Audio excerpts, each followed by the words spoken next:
Vediamo. Ecco, now yes, yes. Yes? Yes. Okay.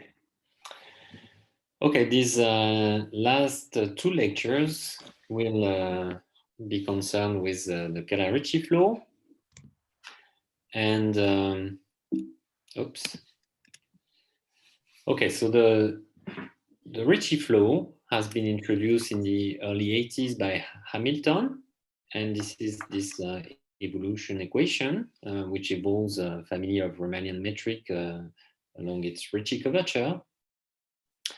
So the plan is to say a few words about this in the context of compact Kähler manifolds. So there have been lots of successes of this Ricci flow. The first and perhaps most impressive one so far is the use of the Ricci flow to classify three-dimensional compact Riemann manifolds. And this is the work of Hamilton and Perelman. And one may expect, or at least hope, that this flow will be as well useful in order to classify complex algebraic varieties. And one problem, so as you will see, it's in one way much easier to study the Kähler version of the Ricci flow than the Riemannian version. On the other hand, as we have already encountered, it's important to work on mildly singular varieties if one wants to classify complex algebraic manifolds. So one needs to define and study notion of Ricci flow in this scalar or projective context, but allowing for mild singularities. So the plan for this first lecture, which is lecture 9 of this course, will be to give an overview of a program attributed to Song and Tian, which somehow gives what would be the main steps of the use of the Kähler-Ricci flow in order to classify complex algebraic varieties. And then in the last lecture of the course, so the second lecture of today, I will focus on the definition and construction of weak notions of Kähler-Ricci flows, and especially a very recent one, which uses parabolic pluripotential zero. Okay, let's start. As always in this course, X will denote a compact Kähler manifold of complex dimension n. And we start with Kähler form omega 0 and consider the so-called Kähler-Ricci flow, which is this evolution equation. So d omega by dt is minor reach of omega t with initial condition omega 0 at time 0. So this flow is nothing but the Ricci flow in this scalar context. It has been introduced by Hamilton, as I said, and Hamilton, and then a simplification given by de Turck in the early 80s, proved that there is always short time existence of the flow. Right after that, Bando studied the Kähler version of this flow and made this important, simple but important observation that if you look at the Ricci flow on a Riemannian manifold, which turns out to be complex and Kähler, then if the initial data omega 0 is a Kähler form, then the Kähler property is preserved all along the flow. And therefore, this Ricci flow in the context of Kähler manifold is called actually the Kähler-Ricci flow.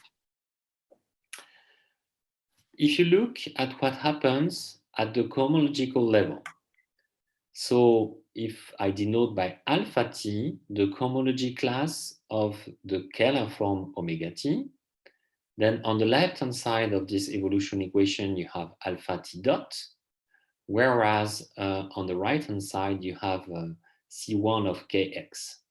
Also, sorry, there is a typo here. There should not be this alpha t. This is a typo related to the normalized Kähler-Ricci flow. So I will try and correct that before sending you the slides.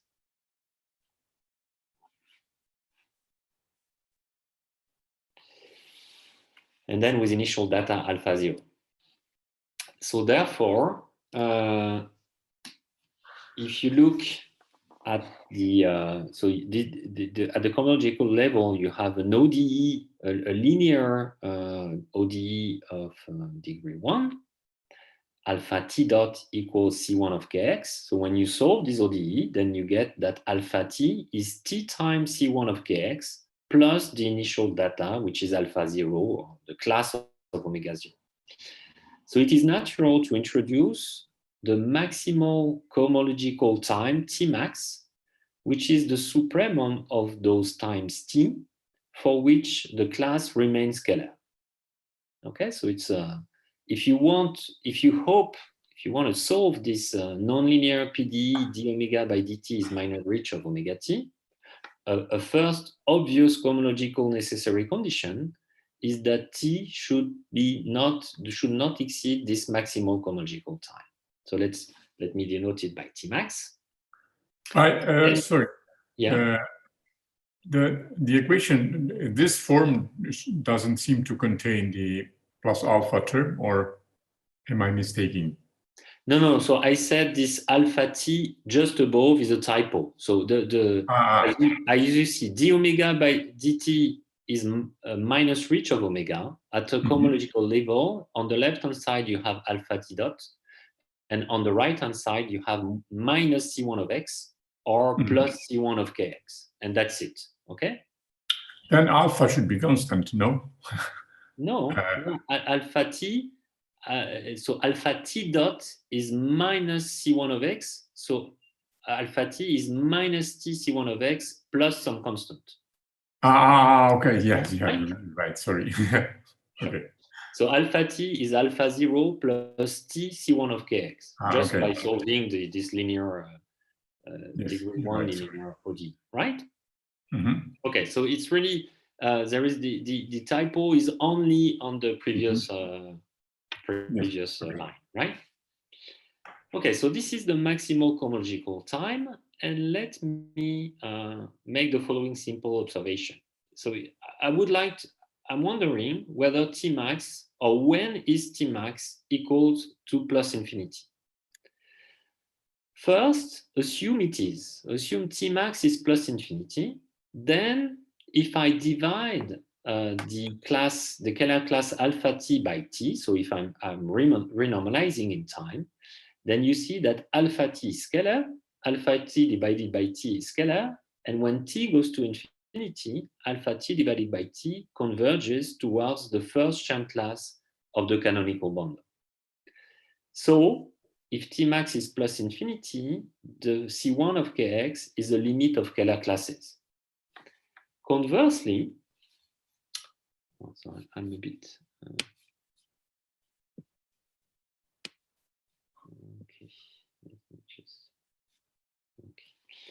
Conversely, if let's assume that C1 of Kx is the limit of Kähler classes, then if epsilon is small, then for sure C1 of Kx will be bigger than minus epsilon times any fixed Kähler classes, in particular minus epsilon omega 0.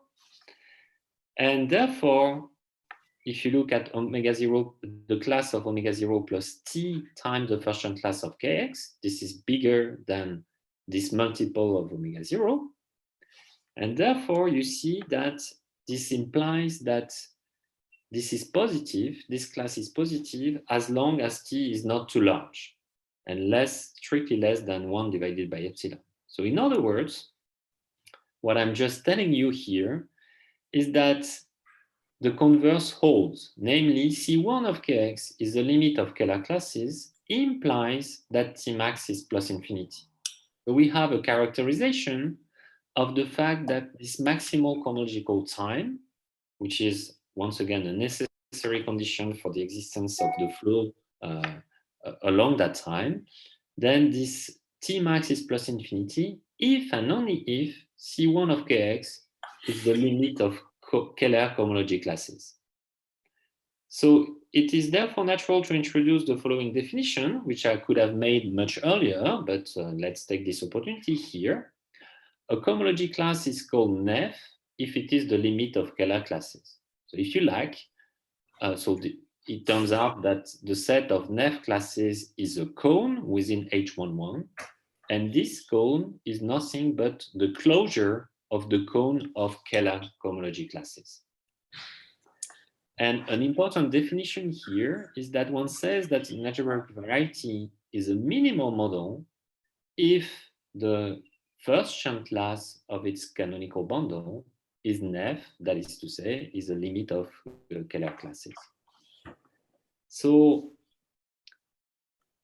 to reformulate what I've just said on a previous slide, the maximal cohomological time of existence of the Ricci flow at the cohomological level is plus infinity if and only if the canonical bundle is Neff. And in that case, because I'm here implicitly assuming that X is smooth, one says that one has a smooth minimal model. Okay, so when does this happen? When in dimension 1, the answer is pretty simple. Either you're on P1 and then Kx is not, so you should think of Neffness as a kind of weak positivity property. And for X is P1, Kx is not weakly positive, actually minus Kx is ample. So for P1, this does not occur. On the other hand, if X is an elliptic curve, then Kx is 0. So in particular, it's a limit of Kähler classes. And if X is a compact hyperbolic Riemann surface, then Kx is ample. So in particular, it is Neff. In dimension 1, the only case that does not work here is the Riemann sphere. In any dimension, actually, if Kx is Neff, then the Kodaira dimension that I have defined last week should be non-negative. A simple remark here is that if you blow up a given compact Kähler manifold along a smooth center, so for instance at a given point, then the canonical bundle of the blown up manifold is not Neff. It has some negativity along the exceptional divisor. In dimension 2, something very nice happens, namely, let's assume that the Kodaira dimension is non-negative, which is a necessary condition in order to hope for Kx to be Neff. Then either Kx is Neff, and then we are happy, we have a smooth minimal model, or it means that one can show that Kx has some small negative part somehow, and this negative part corresponds to the presence of exceptional rational curves. And one can actually blow down these curves, and there are finitely many blow downs that one has to do. And at the end of these finitely many steps, one reaches a smooth minimal model. So in dimension 2, one can always reduce and try and finally succeed in working on a smooth minimal model. Unfortunately, in higher dimension, this is no longer the case. So there are a certain number of examples starting dimension 3 where no smooth minimal model can exist. On the other hand, as I briefly explained last week, well, that's not the end of the world. One can try, and one actually should, work on non-smooth, mildly singular minimal models. And those are expected to exist. And let me finish by mentioning very briefly one of the most important present conjecture in birational geometry. This is the abundance conjecture, which says that if you have the chance to meet a minimal model that is not smooth, perhaps not smooth, but mildly singular, so with log terminal singularities. So assume V is an algebraic variety which is mildly singular and such that Kv is Neff, then actually, this is what is expected, this canonical bundle should be semi-ample, meaning this should be the inverse image by a holomorphic map of an ample line model on a possibly lower dimensional compact variety. Okay, so it is expected, because this canonical bundle, as you have realized, is so particular in complex geometry. It is expected that actually once it is Neff, then actually it should be essentially the pullback of an ample line bundle on a different variety. So with a very strong type of both algebraic and analytic positivity. Okay, so here is the rather surprising, at least from the Riemannian perspective, first result in this field, which says that this maximal cohomological time that we have defined is actually the maximal existence time at the level of the nonlinear PD. That is to say that as long as the cohomology class remains scalar, then you can solve the Kähler-Ricci flow equation. This is much simpler than in a Riemannian case, where no such result does exist. So here, the life is somehow much simpler in the Kähler context.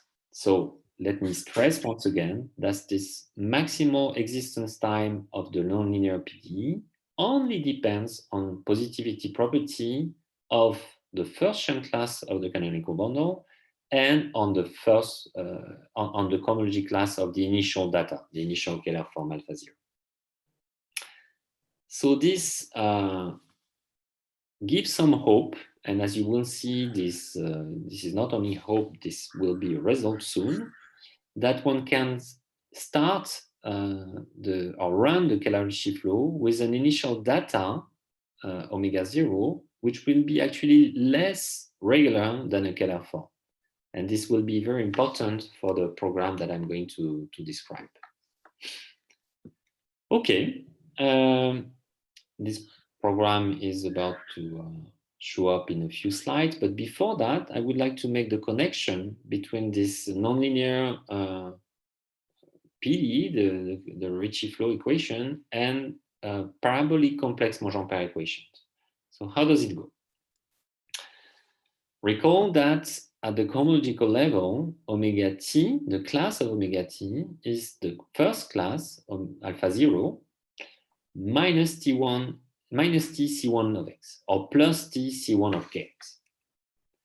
So remember, let me recall you perhaps that the first Chern class is the class that is represented by the Ricci form of any given Kähler form.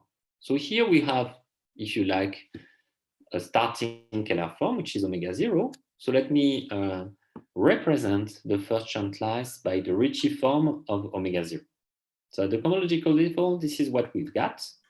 So if we try and solve the Kähler-Ricci flow equation, well, it is natural to seek for the following version of the Kähler form omega t. So we are looking for omega t, which decomposes as omega 0 minus t reach of omega 0. This is one representant of the cohomology class. And then we know that omega t and this guy do differ by the DDC of some function. This is the DD bar lemma of Kähler geometry. So I add plus DDC of some phi t, where phi t is a Kähler potential in the appropriate space. So this is what I'm looking for. And let's analyze what it gives at the level of the Kähler-Ricci flow equation. Well, if I look on the one hand at d omega t by dt, well, I differentiate with respect to time the right hand side of the blue equation. Omega 0 disappears. T minus t reach of omega 0 gives me minus reach of omega 0. And DDC of phi t gives me DDC of phi t dot. Okay, so this is the first, what I get at first. Then I want this to be equal to minus reach of omega t. This is what I want. But minus reach of omega t, as you remember, is minus reach of omega 0 plus DDC of the log of the ratio of the volumes. So when I analyze this equation, well, you see that minus reach of omega 0 is present on both sides. So DDC of phi t dot minus the log of the ratio of the volumes should be 0. And because the manifold is compact, this pluriharmonic function should be constant. So at the end, what I'm getting here is that the Kähler-Ricci flow equation is equivalent to the following scalar parabolic complex Monge-Ampere equation. Omega 0 minus t reach of omega 0 plus ddc phi t to the n should be equal to e to the phi t dot omega 0 to the n with initial data. So I want omega at time 0 is equal to omega 0. And one way to impose that is to impose that phi 0 should be identically 0. Okay? So solving the Kähler-Ricci flow equation is equivalent to solving a certain scalar parabolic complex Monge-Ampere equation. So I could more generally consider the following setting. So I fix any finite time interval, capital T, and I look at a smooth family of Kähler forms representing a smooth path of Kähler classes. So theta t are the representatives for alpha t, which is a smooth family of Kähler classes. I fix H, which depends both on time and on space, a smooth function, dvx, a volume form, a smooth volume form. And I pick psi 0, which is an initial Kähler potential in the class with respect to the initial class theta 0. Then a theorem which generalizes a bit what we have seen so far is that there exists for all times smaller than this fixed t, capital T, a unique Kähler potential phi t, which solves the corresponding scalar complex Monge-Ampere equation, parabolic Monge-Ampere equation, with initial data psi 0. So clearly, if you can do that, then you can solve the scalar, the Kähler-Ricci flow equation through the equivalent formulation in terms of parabolic complex Monge-Ampere equation.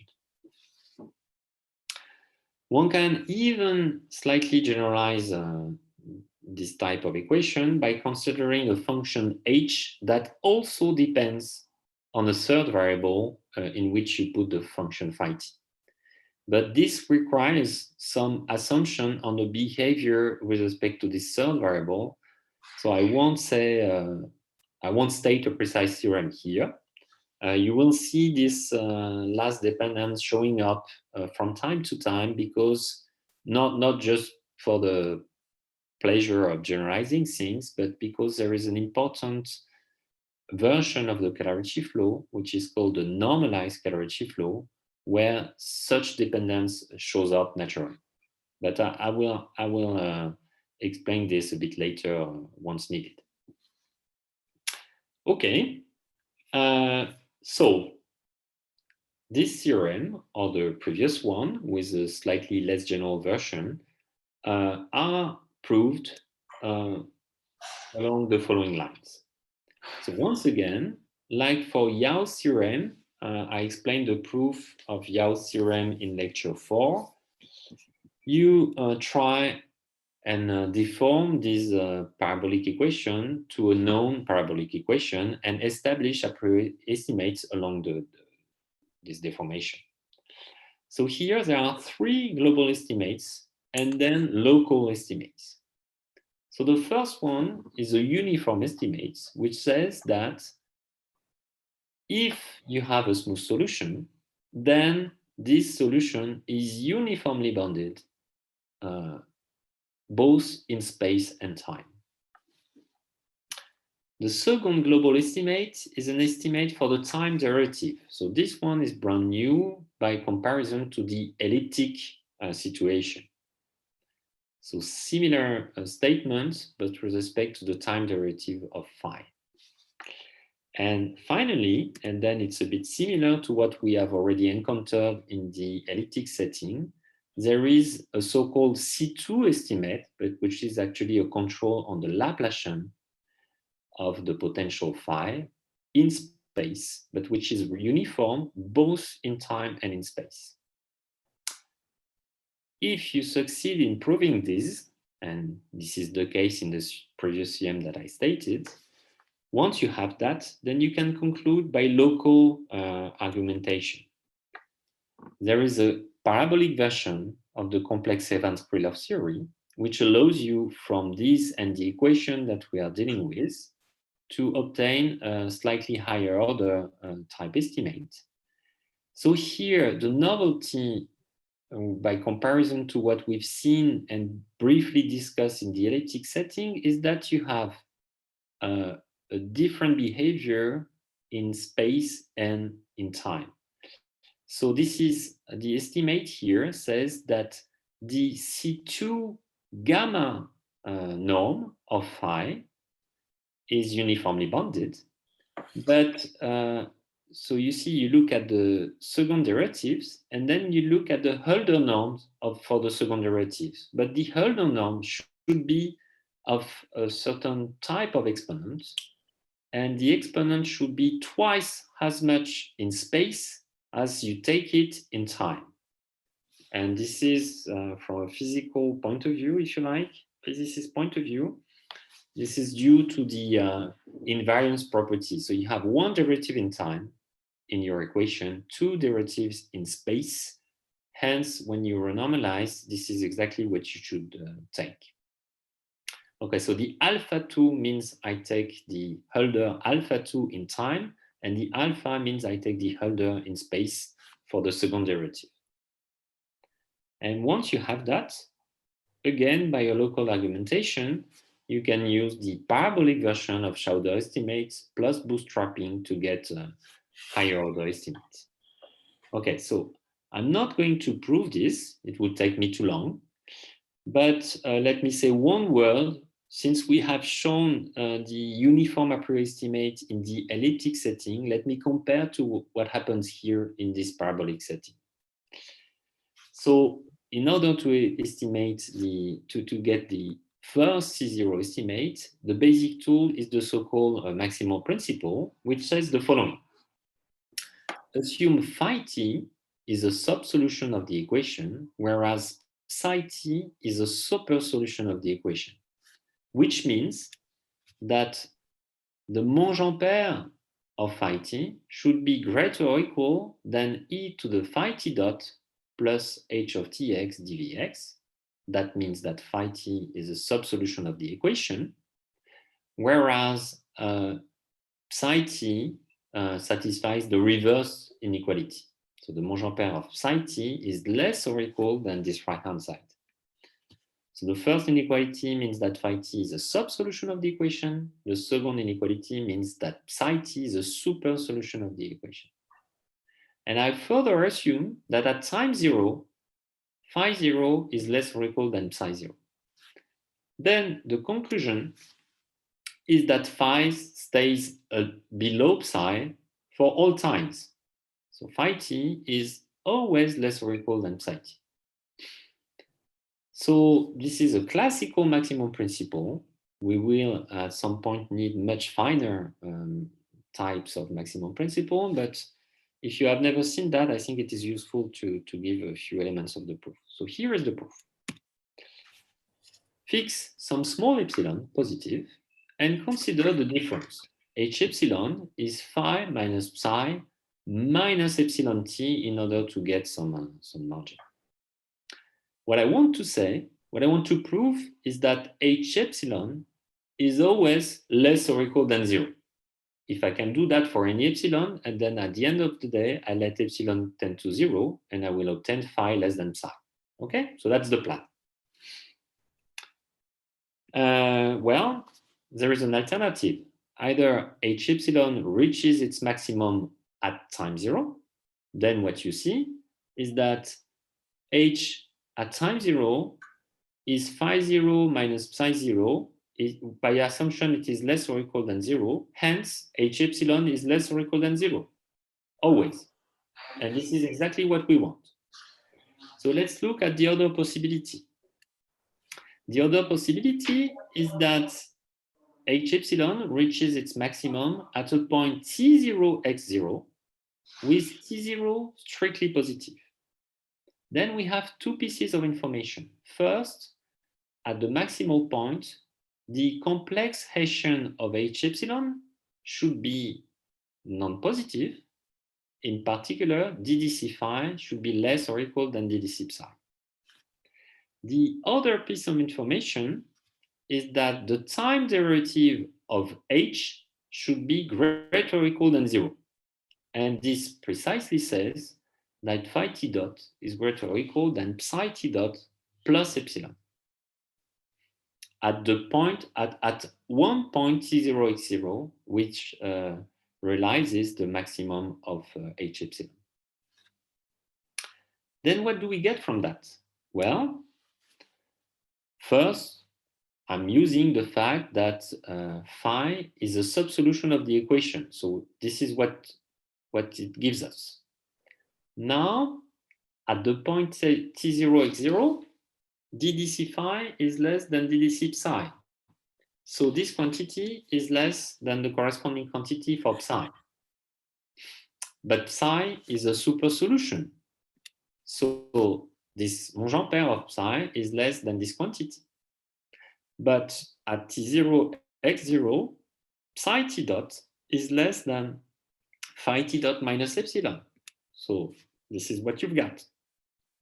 And you see that we bump into a contradiction because the left-hand side we got started with is actually strictly greater than the right-hand side that we ended up with. So this is a contradiction, and therefore H epsilon reaches its maximum along time zero, at time zero, and this is exactly what we wanted to prove. Okay, so you see this parabolic maximum principle, this is the classical version, it's not difficult to get.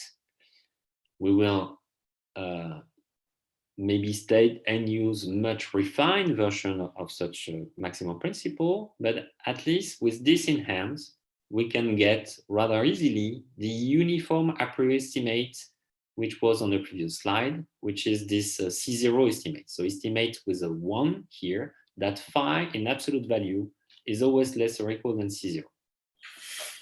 And let me explain that, because it is very important. And let me stress that it is much simpler than what we have done in lecture 4 in the elliptic setting.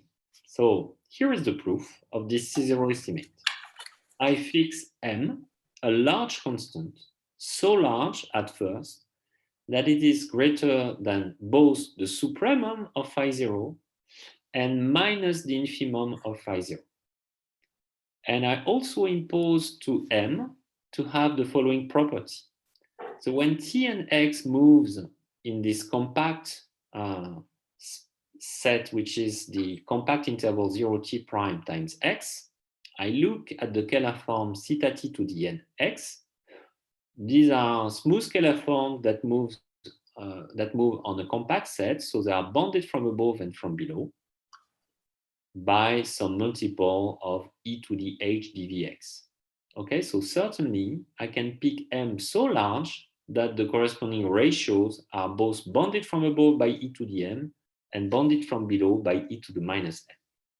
So this is my choice of M, okay? M so large that you have these two pieces of information.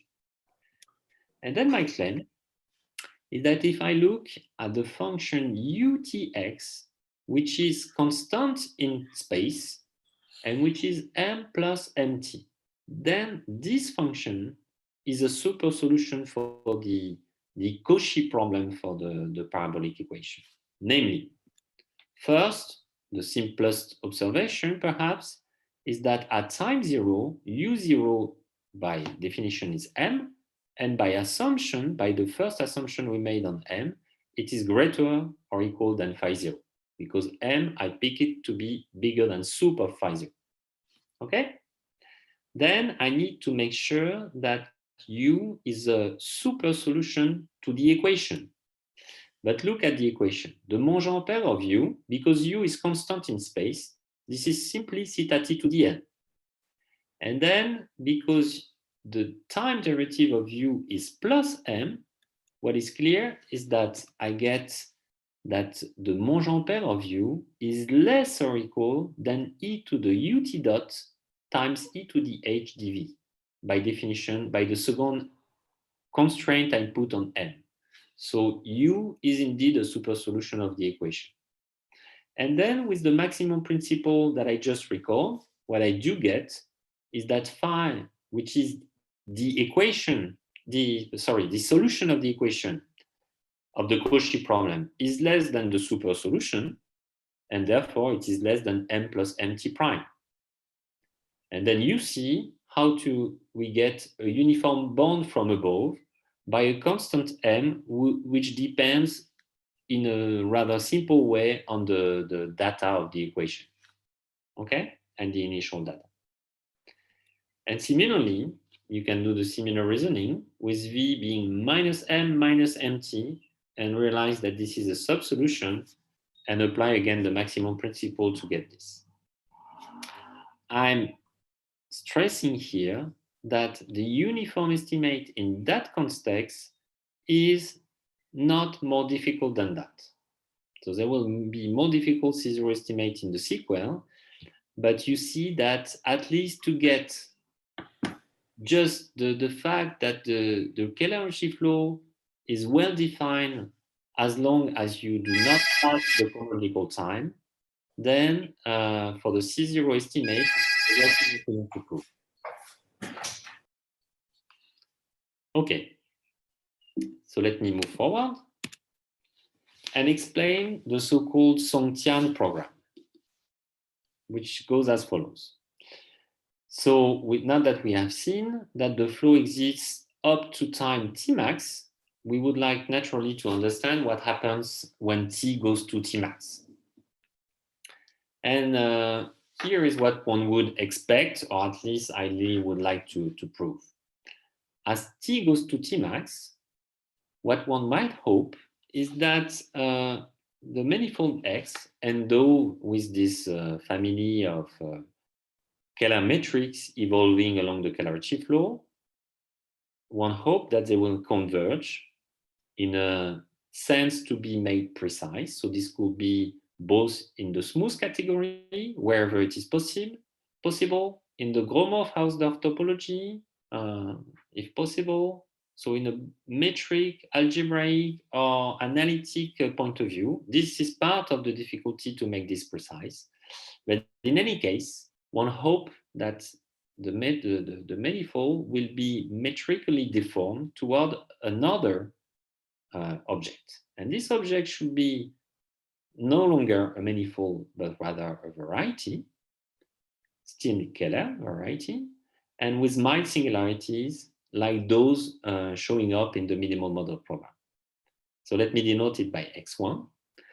And moreover, omega t at the limit should give us on this new variety an object which should be a metric in, say, a large open Zariski open set, and globally perhaps only a singular current. So let me denote it by S1, this limiting data, and X1, this limiting variety. Then one would like to restart the flow on X1 with an initial data S1. So there are two difficulties here. First, X1 is no longer a manifold, it has some mild singularities.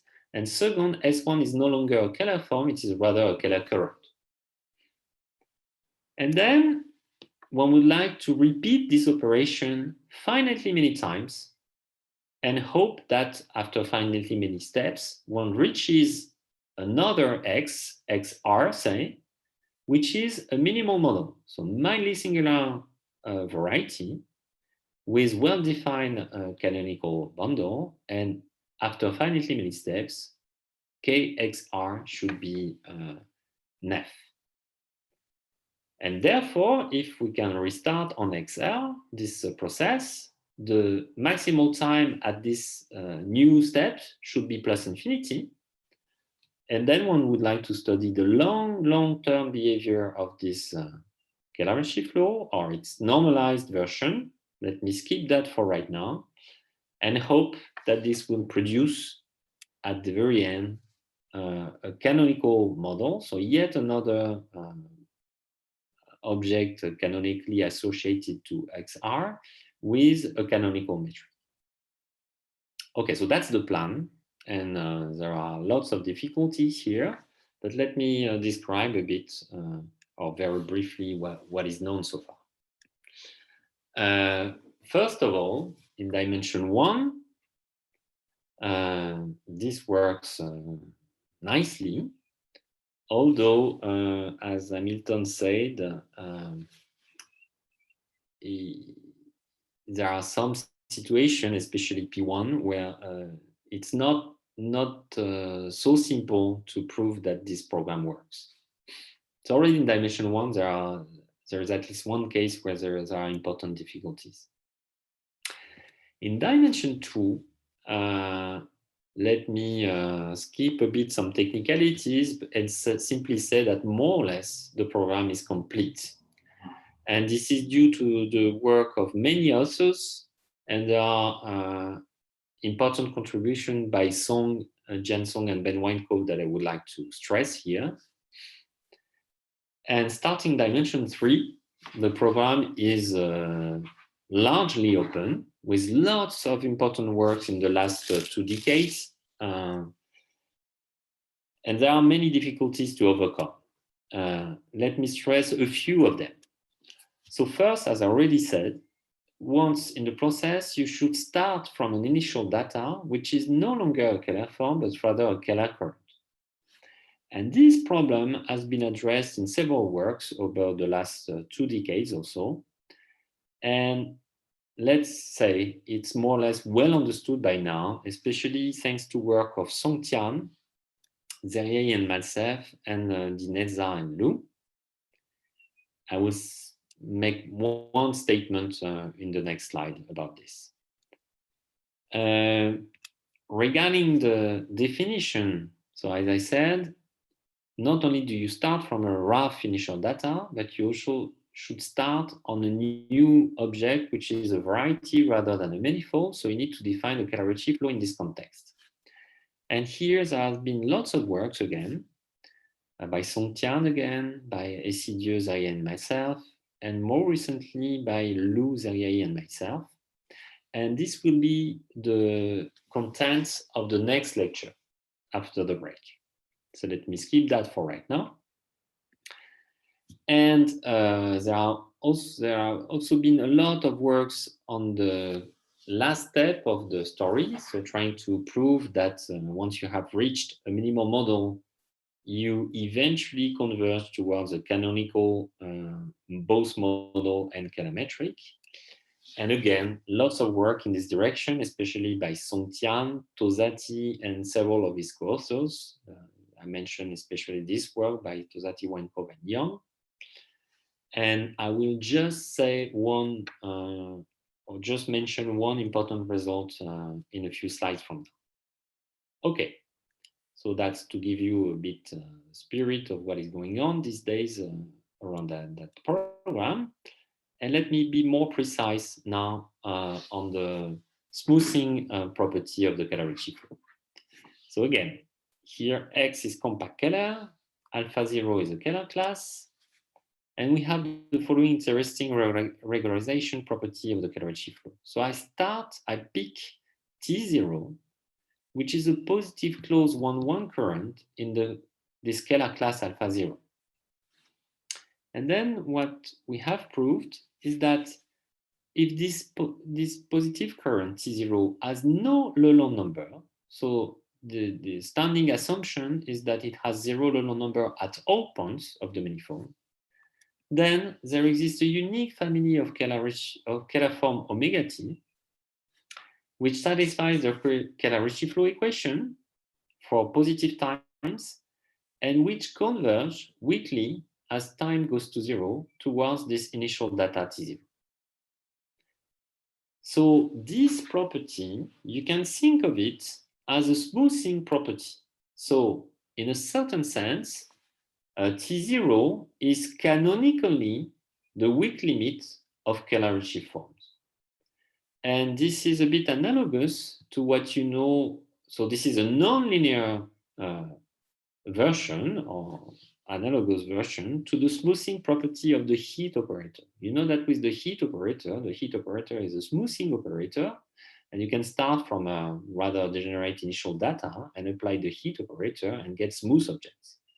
And here, this is a bit similar. So you start from a T0, which is a rather wide guy. It's simply a positive closed current, but it's not too singular, asking for it to have zero low number. Then you can smooth out this object. And it's not that we cannot deal with positive low number, it's that there are an obstruction to the smoothing. So you cannot expect to smooth out immediately a positive closed current with positive low numbers. The proof goes by approximation. So we approximate canonically the potential of T0 by decreasing sequence of smooth potential, and we establish a priori estimates. And in the process, the main and crucial tool are the uniform estimate, a priori estimate from lecture 4, plus the uniform Skoda theorem from lecture 2. So the main tools in order to prove this theorem, you have, I have been explaining them to you in 2 previous lectures. And finally, this smoothing property extends to mildly singular settings. So to simplify here, I have formulated them in this particular context, but it indeed works when the underlying manifold is no longer a manifold, but a mildly singular variety, or when the cohomology class is not Kähler, but slightly less positive. So more or less any kind of result you would like to imagine does hold regarding this smoothing property. So to summarize, regarding this first difficulty I mentioned in the previous slide, this difficulty we know how to handle. So what about the convergence, which was the last step of the program? So here is one or a few explanations about it. So first, the normalized Kähler-Ricci flow is something I have mentioned or pronounced, but without explaining it. So this is this slightly perturbed equation of the Kähler-Ricci flow. And again, with the same type of reasoning, it can be reduced to a parabolic complex Monge-Ampere equation of the following form. So the only difference with what we've seen earlier is the presence of this minus lambda phi t in the exponential. And this is the reason why I was mentioning the possibility of writing this h of t, x, and phi t. And here, theta t is again a smooth family of Kähler forms. H is a smooth function so far. And lambda, as you are used by now, is essentially is a real number. And what it really matters is its sign. So it's essentially -1 or 0 or +1, depending on the sign of the Kodaira dimension. So if Kodaira dimension is positive, then lambda is -1. If Kodaira dimension is 0, then you can take lambda 0. And if the Kodaira dimension is -infinity, one should rather take lambda is +1. And phi t is the unknown here, smooth scalar potential. Okay. Now let's look at a spatial case of positive Kodaira dimension situation. I will consider the case where kx is nef, so we have a minimal model, and big, meaning that the Kodaira dimension is n. So if you don't remember, I introduced that notion last week, I guess. This means that there are very many sections of global holomorphic sections of power of the canonical bundle. and so many that you can embed birationally X into some projective space by using this canonical multisection. And moreover, so X is a minimal model, so T max is plus infinity. So in that context, if you pick an arbitrary Kähler form, it really doesn't matter which one you pick, then we have the following result. So the normalized Kähler-Ricci flow with this initial data exists for all times. So same is this statement is not more difficult than the one I mentioned earlier. But then what really matters here is what happens as t goes to plus infinity. So first, when t goes to plus infinity, omega t converges towards the unique Kähler-Einstein current that we have actually constructed. When was that? Maybe 1 week ago, I think in lecture 5. Secondly, the convergence is very nice where at the only place where it could be nice, meaning on the ample locus, on some Zariski open set, which is the ample locus of the canonical bundle. And globally, the diameter of X, so you have this family of Kähler form omega t, and you look from a metric point of view at the metric spaces X and O with the Riemannian distance of this Kähler forms omega t, then this diameter remains uniformly bounded along the flow. And finally, you can take the Gromov-Hausdorff limit of this object. It converges towards a unique object, which is the metric completion of the ample locus endowed with the canonical Kähler-Einstein distance. And these metric completions turns out to be homeomorphic to the so-called canonical model, so the algebraic canonical model of X endowed with this distance. So you see there are summarized in this theorem a lot of contributions, starting with Zhao in the in 85. And there are lots of dots here in the statement because there are lots of contributions of very many authors. And I guess with this particular statement that I gave, the last two main contributions are from Jian Song a few years ago and Bing Wang rather recently. And so I'm not going to describe this result, just to, it was more to somehow show you what kind of convergence you may expect. But here is a essentially open problem, which is that, as I already said, starting dimension 3, one cannot, it's not reasonable to expect to work on smooth minimal models. Most minimal models will be mildly singular. And this a similar statement as this one is essentially open, starting dimension 3, leaving the world of smooth minimal model. Okay. What happens, so that was for the case, if you like, or a special case of negative curvature. What happens on zero curvature, in the zero curvature setting? So let me be brief here and stick to the smooth setting. So let's assume that Kx is 0. So in particular, X is a smooth minimal model, and I pick omega 0 an arbitrary Kähler form on X. Then a result that goes back to Zhao in 85 is that the Kähler-Ricci flow here with initial data omega 0 exists for all times and smoothly converge towards the unique Ricci flat metric in the class homologous to omega 0. And so many years ago, and that was the point of this paper by Zhao, this gave another proof of Yau's solution to the Calabi conjecture. So this was a parabolic approach to the same Calabi conjecture a few years later. And as you will see in the next lecture, one can actually extend this result to the non-smooth setting, so to the case of mildly singular minimal model. This will be an application of what I will describe in the next lecture. And finally, for this first lecture, one word about the Fano case, which is once again much more complicated. So assume minus kx is ample and pick omega 0. So be careful here. It's an arbitrary Kähler form, but I need to pick it exactly in the right cohomology class, which is the Furchan class of X. So that's the important assumption here.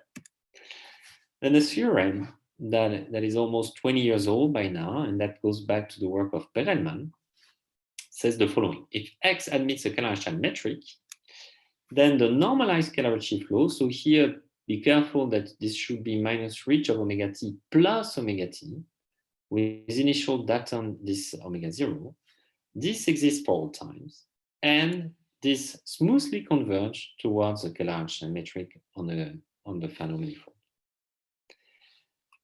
So this has been observed by Perelman at the same time, more or less around the same time as he produced his result for the Riemannian world.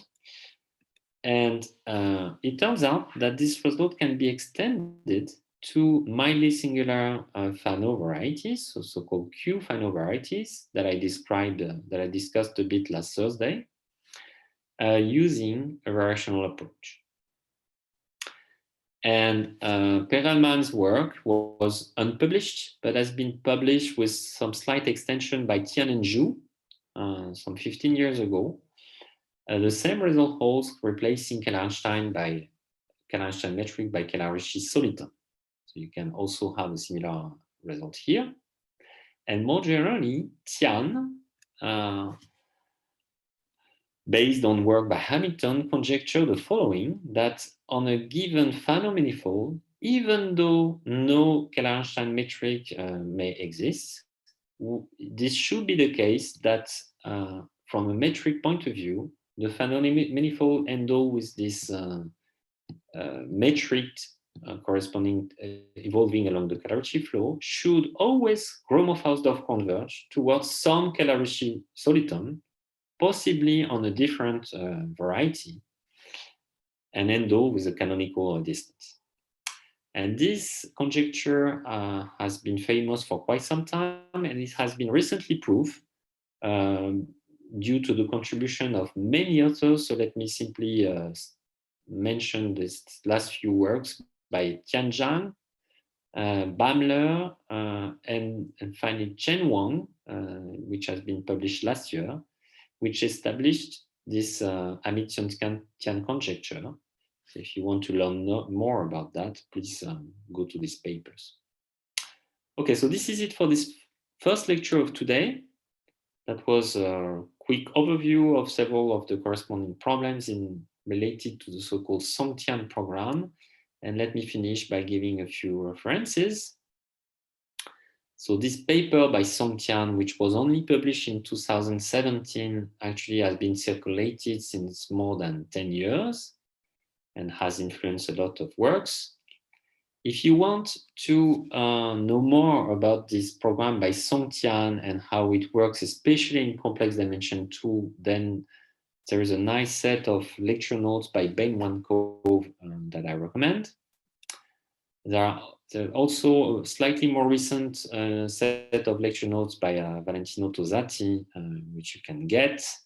And finally, this is this last paper that I mentioned on the Hamilton-Tian conjecture, published last year. So you see it's a more than 100 pages long paper. So it will take some effort for you to get into it, but I think the material is worth the effort. Okay, so I suggest we stop here for this first lecture. Maybe have a quick set of questions, and then a break, or maybe a break and save the questions for later, depending on you. I have a question. So if we do a similar procedure on Hermitian manifold, is there any results? Not so much, especially because the first difficulty in the Hermitian setting is to decide what should be the best what should be the right flow to consider. So here, for various reasons, the Kähler-Ricci flow is a natural flow to consider. In the Hermitian setting, there are various possibilities and several attempts to study various flows, and it's not obvious to me, at least, what is the right one to consider so far. And maybe this lack of canonicity of the choice is a reason why we haven't seen so far completely or spectacular application of geometric flows in Hermitian geometry. Okay, thank you. Any other question?